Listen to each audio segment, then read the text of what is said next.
ଜୟ ଜଗନ୍ନାଥ। କେମିତି ଅଛ ସମସ୍ତେ? ଭଲ ତ? ଗୋଟେ ନୂଆ ଚେଷ୍ଟା, ଗୋଟେ ନୂଆ ଆରମ୍ଭ। এটা ଗୋଟେ ଡେବ୍ୟୁ ବୋଲି ଭାବ ତେଲୁଗୁ ଫିଲ୍ମ ଆସୁଛି। ଭୁଲଭାଲ ହେଲେ କ୍ଷମା କରିଦେବ, କିନ୍ତୁ ଯିବ ଦେଖିବା ପାଇଁ ନିଶ୍ଚୟ। ଓଡ଼ିଆ ଫିଲ୍ମ ଇଣ୍ଡଷ୍ଟ୍ରି ପାଇଁ ଆସୁଛି ଏକ ବଡ଼ ଖୁସି ଖବର। ଓଡ଼ିଆ ସୁପରଷ୍ଟାର ବାବୁସାନ ମହାନ୍ତି ଏବେ ସାଉଥ୍ ଫିଲ୍ମ ଇଣ୍ଡଷ୍ଟ୍ରିରେ ପାଦ ରଖିବାକୁ ଯାଉଛନ୍ତି। ସୋସିଆଲ ମିଡ଼ିଆରେ ଏକ ନୂଆ ଲୁକ୍ ଫଟୋ ଭାଇରାଲ ହେବା ପରେ ଫ୍ୟାନ୍ସମାନଙ୍କ ମଧ୍ୟରେ ଦେଖାଦେଇଛି ଏକ ଜବରଦସ୍ତ ଉତ୍ସାହ। ଫଟୋରେ ବାବୁସାନଙ୍କ ଷ୍ଟାଇଲ, ଗେଟଅପ୍, ଆଟିଚ୍ୟୁଡ୍ ଦେଖି ଫ୍ୟାନ୍ସମାନେ ଅନୁମାନ କରୁଛନ୍ତି ଏହା ଏକ ବଡ଼ ସାଉଥ୍ ସିନେମା। ତେଲୁଗୁ ଫିଲ୍ମ ଆସୁଛି। ଭୁଲଭାଲ ହେଲେ କ୍ଷମା କରିଦେବ, କିନ୍ତୁ ଯିବ ଦେଖିବା ପାଇଁ ନିଶ୍ଚୟ। କିଛି ଗଣମାଧ୍ୟମର ରିପୋର୍ଟ ଅନୁଯାୟୀ ଫିଲ୍ମଟି 24 କୋଟିରୁ ଅଧିକ ଖର୍ଚ୍ଚ ହେବା ପାଇଁ ଯାଉଛି। ସବୁଠୁ ବଡ଼ କଥା ହେଲା କିଛି ଫ୍ୟାନ୍ସ ମାନେ କହୁଛନ୍ତି ଏ ଫିଲ୍ମରେ ବାବୁସାନ ଭିଲେନ୍ ରୋଲରେ ନଜର ଆସିବେ।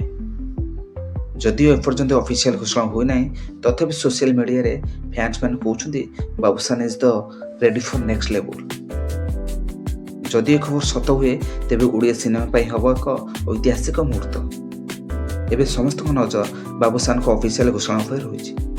ତେବେ ଖାଲି ସମୟକୁ ଅପେକ୍ଷା ରହିଲା ଏ ଫିଲ୍ମ କେବେ ବଡ଼ ପରଦାକୁ ଆସୁଛି। ତେବେ ଆପଣ କମେଣ୍ଟ କରି କମେଣ୍ଟ ସେକ୍ସନ ନିଶ୍ଚୟ ଜଣାନ୍ତୁ ବାବୁସାନ ସାଉଥ୍ ଫିଲ୍ମରେ କେତେ ସଫଳ ହେବେ। କମେଣ୍ଟ କରି ନିଶ୍ଚୟ ଜଣାନ୍ତୁ। ସେ ପର୍ଯ୍ୟନ୍ତ ଜୟ ଜଗନ୍ନାଥ।